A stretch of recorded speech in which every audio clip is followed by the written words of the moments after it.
सिर्फ लाइन हाजिर कर देने से नहीं होगा, उस पर एफआईआर होना चाहिए, इस कांड की समीक्षा होनी चाहिए। एसपी साहब स्थल निरीक्षण करे, आईजी साहब स्थल निरीक्षण करे। सरकार का कहना है दोषी बचे नहीं, निर्दोष फंसे नहीं। इसमें निर्दोष को एकदम फंसाया गया है। पुलिस अधीक्षक महोदय को अमित कुमार जैसा भ्रष्ट थानेदार गुमराह कर रहा है। उनको, पुलिस अधीक्षक महोदय को अमित कुमार का इतिहास पता नहीं है कि जहाँ जहाँ रहा है बड़ा बड़ा कांड करवाया है। ये देखिए, मधुबनी नगर थाना अध्यक्ष की भूमिका संदिग्ध रही है। अपराधियों के साथ मेल जोल में रहता है और निर्दोष लोगों को वो फंसा कर जेल भेजता है। इसी संदर्भ में मधुबनी नगर थाना 164/2022, मधुबनी नगर थाना कांड संख्या 164/21, मधुबनी नगर थाना कांड संख्या 319/21 और मधुबनी नगर थाना कांड संख्या 101/2021, 101/2022 के संबंध में हम लोग धरना पर बैठने जा रहे हैं। 164/21 और 164/22 में एक नाबालिग छात्र को प्लास्टिक का गन शो करके उसको आर्म्स एक्ट लगाकर जेल भेजने का काम किया है और नाबालिग को बालिग बनाकर भेजने का काम किया है। इसकी बर्खास्तगी की मांग को लेकर, इसके ऊपर एफआईआर करके गिरफ्तारी की मांग को लेकर हम लोग धरना पर बैठ रहे हैं और उक्त छात्र को न्याय दिलाने की मांग को लेकर हम लोग धरना पर बैठ रहे हैं। सैकड़ों की संख्या में हमारे युवा साथी आएंगे, हमारे जो समर्थक हैं वो लोग आएंगे। यदि कल धरना के माध्यम से आईजी साहब कार्रवाई नहीं करते हैं तो भिक्षाटन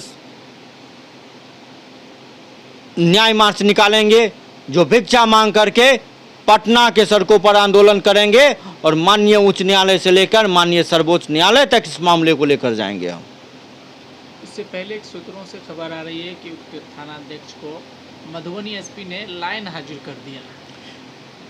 मधुबनी नगर थाना कांड संख्या 101/21 में मैं मार्च से ही दे रहा हूं, आईजी साहब को आवेदन दे रहा हूं, माननीय मुख्यमंत्री महोदय को दे रहा हूं। मैं डीजीपी साहब से मिलकर दिया था कि 101/2021 में 167 का लाभ अभियुक्त को दिलाया गया है। 10,50,40,40,000 के गबन के मामले में। इस मामले में अमित कुमार ने अपराधी से मिलकर 167 का लाभ दिलाया है और थाना अध्यक्ष ने डीजीपी साहब को भी गुमराह करने का काम किया था। उसने कहा था मैं समय पर चार्जशीट दायर किया हूं, जिसका सबूत मैंने जब डीजीपी साहब को दिखाया तो डीजीपी साहब ने कहा कि सारा फाइल का रिकॉर्ड मंगाओ। और इसी आलोक में ये कार्रवाई अभी वर्तमान पुलिस अधीक्षक महोदय ने किया है, जो लाइन हाजिर किया है। और लाइन हाजिर से नहीं, जबकि इसी मामले में तुरंत निलंबन होना चाहिए था, तुरंत निलंबित होना चाहिए था 167 के लाभ में, तो निलंबित क्यों नहीं किया गया। और यही नहीं, 164/21 में जब जानते हैं कि नॉन फायर आर्म्स है तो कैसे उसको आर्म्स एक्ट में जेल भेजा गया नाबालिग को वो भी हथकड़ी लगाकर।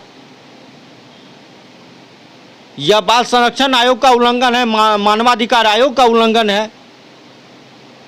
जो पुलिसकर्मी कानून का ज्ञान नहीं है, संविधान का उल्लंघन कर रहा है, कानून का उल्लंघन कर रहा है, ऐसे को तो जेल के सलाखों में होना चाहिए। ऐसे लोगों को बर्खास्त कर देना चाहिए।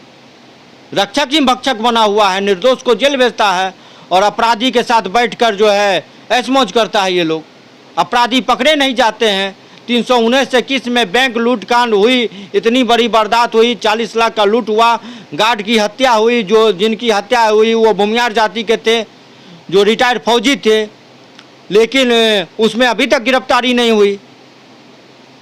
तो कहीं न कहीं थाना अध्यक्ष मिला हुआ है। पूर्व से आपराधिक इतिहास इसका रहा है, अपराधियों के साथ मेल जोल कर रहा है। जिस थाने में गया है इसका माफियाओं के साथ संबंध रहा है। क्या लगता है कि मुख्यमंत्री नीतीश कुमार जिस तरीके से जीरो टॉलरेंस की बात करते हैं, उनके अधिकारी ही जमीन पर मुख्यमंत्री के सपने को साकार नहीं होने दे रहे हैं?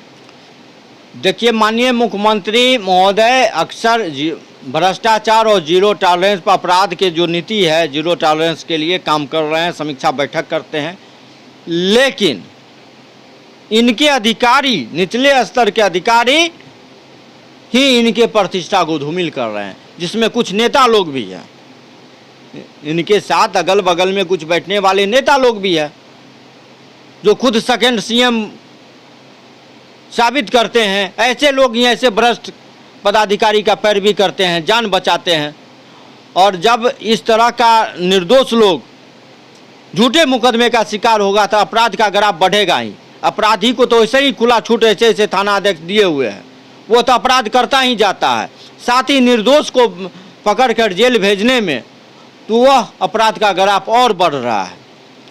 लेकिन आपके धरना से पहले जिस तरीके से उक्त थानाध्यक्ष को लाइन हाजिर कर दिया गया, क्या आपको तसल्ली होगा कि लाइन हाजिर से ही काम चल जाएगा? जी नहीं, ऐसे ऐसे को जेल के सलाखों के अंदर होना चाहिए था। ये कानून का उल्लंघन किया है, ये रक्षक नहीं भक्षक है, ये अपराधी है, थानाध्यक्ष नहीं है, ये अपराधी है। पैसा के लिए कुछ भी कर सकता है और पैसा के लिए करता है ये।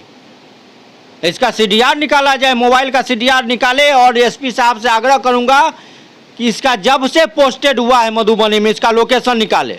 मुश्किल से मधुबनी में 15 दिन रहता है, 15 दिन ये गायब रहता है।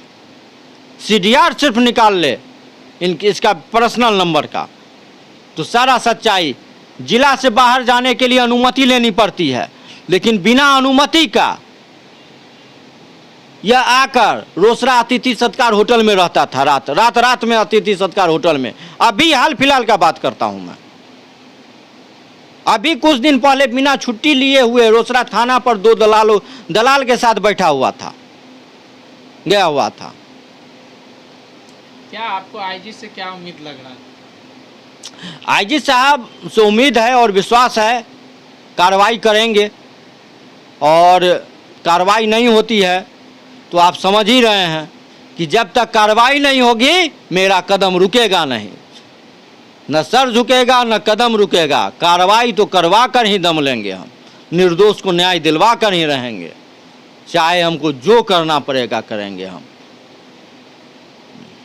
कल धरना प्रदर्शन है, अगर वहाँ से कार्रवाई नहीं होती है तो आपने कहा पूरे बिहार में न्याय मार्च निकालेंगे, न्याय यात्रा निकालेंगे। बिल्कुल, विकास यादव, गोलू मंडल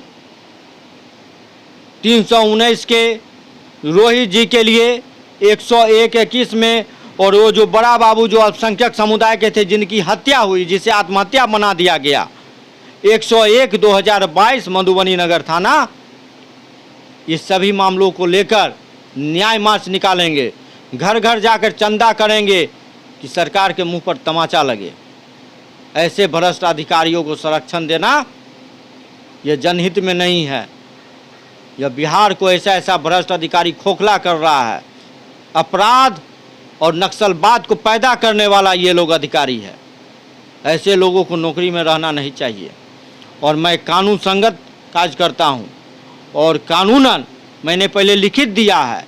जब देखा कि लिखित में समय लगा है तो मैंने 1 महीना पूर्व में सूचना दे दिया था माननीय मुख्यमंत्री महोदय को कि मैं धरना अनशन पर बैठूंगा आईजी कार्यालय के समक्ष। 1 माह पूर्व का सूचना है जिसका रिसीविंग है मेरे पास। और 15 तारीख को मैं 15 जून को घोषणा किया था, और उस 15 जून के आलोक में मैं धरना पर बैठ रहा हूँ। क्योंकि उसका सिर्फ लाइन हाजिर कर देने से नहीं होगा, उस पर FIR होना चाहिए, इस कांड की समीक्षा होनी चाहिए। SP साहब स्थल निरीक्षण करे, IG साहब स्थल निरीक्षण करे। सरकार का कहना है दोषी बचे नहीं, निर्दोष फंसे नहीं। इसमें निर्दोष को एकदम फंसाया गया है। दोनों केस पढ़ लिया जाएगा, 164-21 और 164-22, तो क्लियर हो जाएगा कि दोनों FIR एक ही थाना अध्यक्ष के द्वारा लिखाया गया है।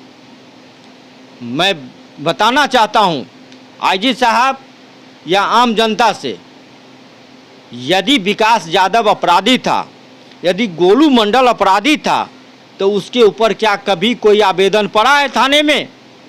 जिस थाना क्षेत्र में उसका घर है, पंडोल थाना क्षेत्र में या पंडोल में या मधुबनी में, या कभी किसी ने देखा है किसी के साथ छिनतई किया है? आम जनता को तो आगे आना चाहिए था कि मेरे साथ ये करता है, लेकिन कहीं किसी प्रकार का कोई कंप्लेन नहीं है। न अभिषेक रंजन गोलू मंडल के खिलाफ कंप्लेन है आम जनता के द्वारा, न विकास यादव के खिलाफ कंप्लेन है। यह पुलिस के द्वारा अपने वाहवाही लेने के लिए वह झूठा षड्यंत्र के तहत मुकदमा दर्ज करवाया गया है। और पुलिस अधीक्षक महोदय को अमित कुमार जैसा भ्रष्ट थानेदार गुमराह कर रहा है। उनको पुलिस अधीक्षक महोदय को अमित कुमार का इतिहास पता नहीं है कि जहाँ जहाँ रहा है बड़ा बड़ा कांड करवाया है ये, और राजनीतिक संरक्षण में बसते आया है। इसलिए ऐसे पर कार्रवाई करवा कर ही मैं चैन से बैठूंगा। जब तक कार्रवाई नहीं होती है, एफआईआर नहीं होती है, गिरफ्तारी नहीं होती है, निर्दोष को न्याय नहीं मिल जाता है, तब तक मैं बैठने वाला नहीं हूँ।